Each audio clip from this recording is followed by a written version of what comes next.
Salve, salve, torcedor tricolor. Hoje eu trouxe as principais notícias sobre o São Paulo. Trouxe um pacote de notícias como a escalação do jogo contra o Flamengo no sábado, também algumas novidades do treino que o Crespo vem fazendo com o São Paulo.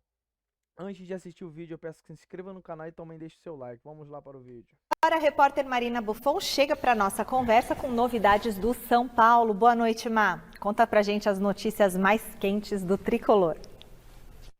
Olá, Michele. Boa noite para você e para todos que nos acompanham. Notícias quentes e que o torcedor gosta. Afinal, Lucas e Ferreira deram mais um passo na sua transição física para o gramado. Eles ontem iniciaram essa transição ao gramado, como a gente deu aqui no Gazeta Esportiva, e hoje eles fizeram...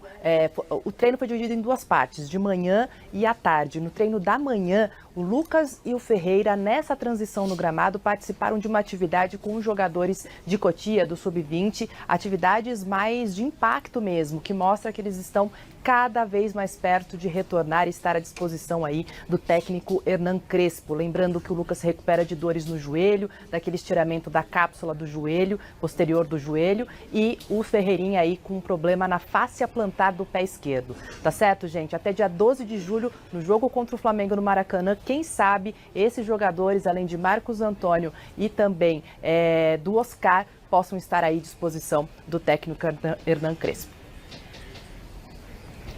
Obrigada, Má, pelas informações. E aí, Alex e José Paes? O São Paulo, tendo os jogadores de volta, os machucados, ele ganha força e tem mais possibilidades de somar os pontos suficientes para fazer uma boa campanha, uma boa temporada nesse segundo semestre. O São Paulo depende muito desses jogadores, principalmente o Lucas Moura, o Oscar, que são a qualidade do time e que por muito tempo não jogaram. Isso atrapalhou também a caminhada do Zubeldia. Estou muito curioso também para ver como que vai ser esse trabalho do Hernan Crespo, agora nesse retorno dele ao São Paulo, ele que já tem um título de Campeonato Paulista pelo Tricolor, mas agora pega o bonde andando. Vamos ver qual o andamento que ele vai dar para esse bonde aí, vai priorizar as Copas, tem a questão que ele já falou do Campeonato Brasileiro, que é importante também.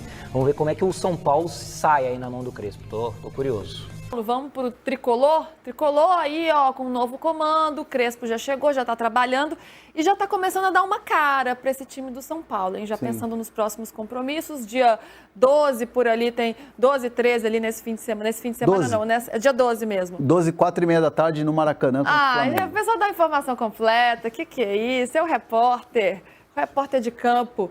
Jogo contra o Flamengo, então, no dia 12 no Maracanã, 4h30 da tarde, é isso? 4h30. Famoso 16h30. 16h30. É o famoso sábado. Ótimo, perfeito. Então a gente já sabe, é a data que o São Paulo volta a campo.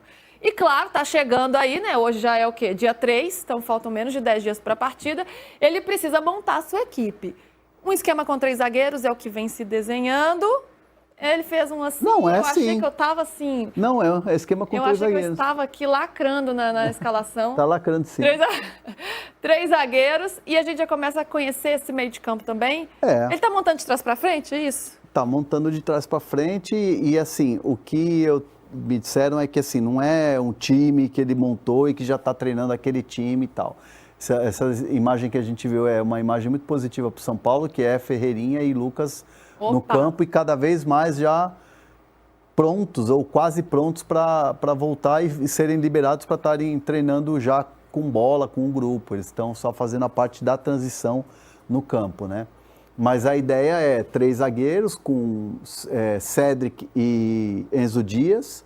Aí a dupla de volante seria Alisson e Marcos Antônio, com o tripé ali fazendo o próprio Oscar.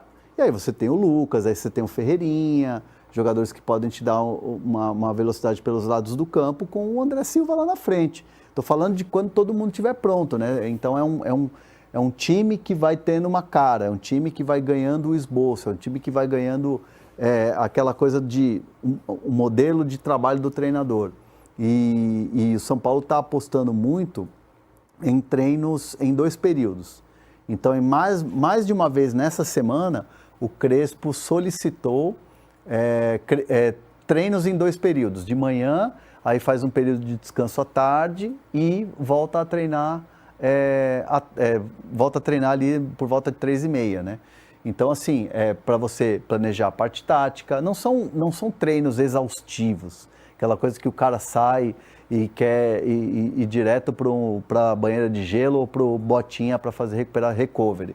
Mas são treinos importantes para ele olhar esses jogadores no campo e fazer os movimentos que os atletas possam entender aquilo que o treinador quer passar. Então, por isso que são 2 semanas que o Crespo está aproveitando ao máximo para poder montar o time, para deixar ali com a cara dele para esse jogo contra o Flamengo. Porque a sequência não é fácil, né? É Flamengo, é Red Bull Bragantino e é Corinthians. Corinthians, isso. É uma sequência que não é fácil, não. É bem pesada. E, ao mesmo tempo, é um privilégio você ter uma intertemporada como essa, né? Porque não é comum em todos os anos. Então, nesse ano, o Crespo está tendo uma espécie de pré-temporada para montar a sua equipe. Então, você sabe que a gente critica muito decisões de diretoria, né? A diretoria de São Paulo está em xeque hoje, né? Há um movimento nas redes sociais muito contra as atitudes da diretoria em relação a time, em relação a questões financeiras. É um debate até um pouco mais amplo que se tem hoje na torcida do São Paulo em relação à gestão, né? Mas eu acho que assim, hoje o São Paulo, errando, acertou, né? Errando, acabou acertando. É aquele acerto culposo.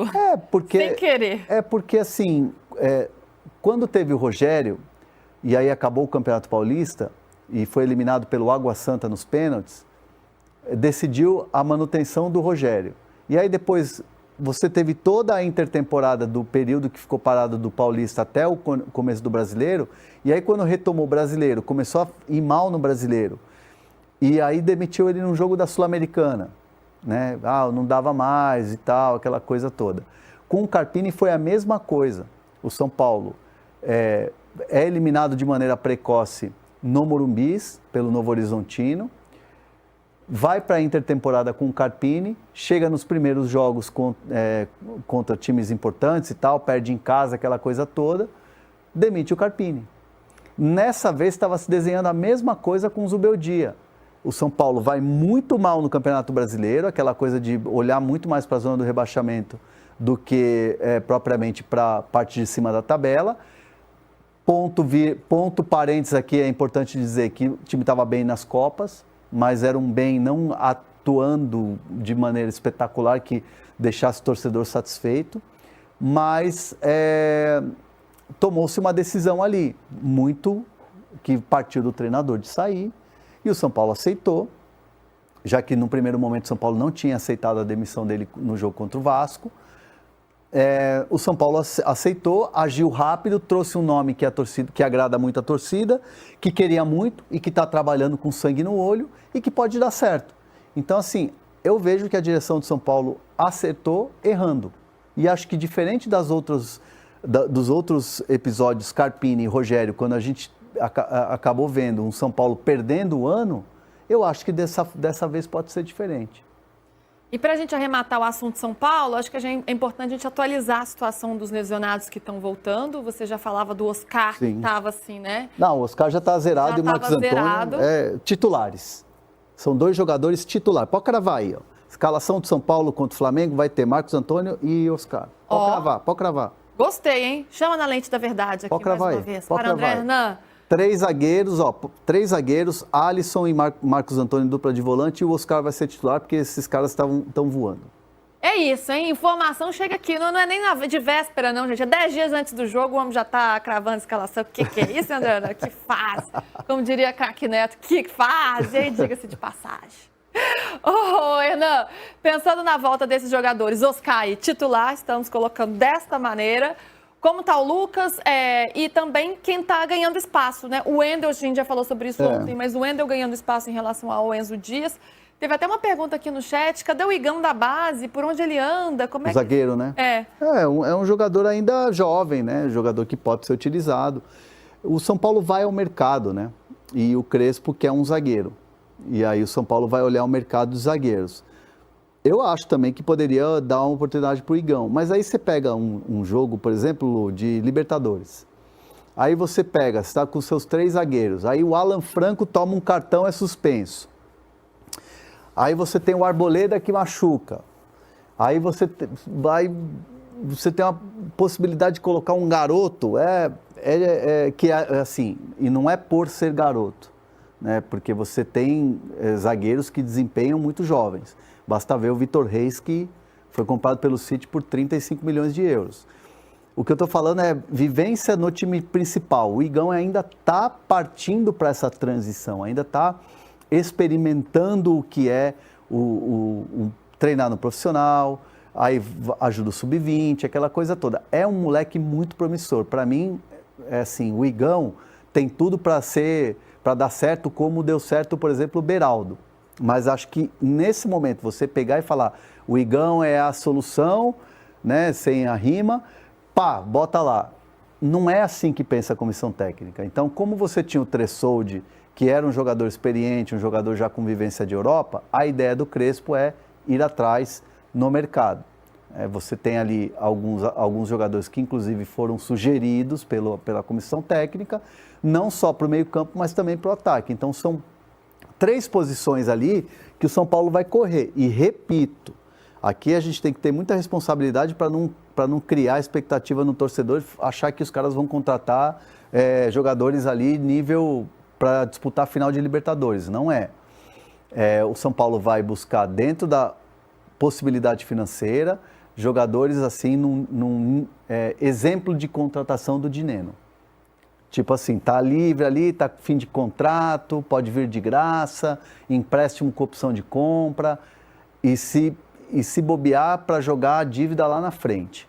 Então é nesse modelo que o São Paulo vai buscar. Essa é a prateleira. Então não esperem estrelas, grandes contratações, jogadores badalados. Não é essa a realidade. É bom jogar real para o torcedor. Né? Falar com transparência para o torcedor não criar muitas expectativas. Torcedor, esse foi o vídeo de hoje. Peço que se inscreva no canal e também comente o que você está achando aí do trabalho do Hernan Crespo, se ele já está fazendo um bom trabalho, né? Porque sábado, dia 12, vai ser contra o Flamengo lá no Maracanã. Se inscreva, também deixe seu like e até a próxima.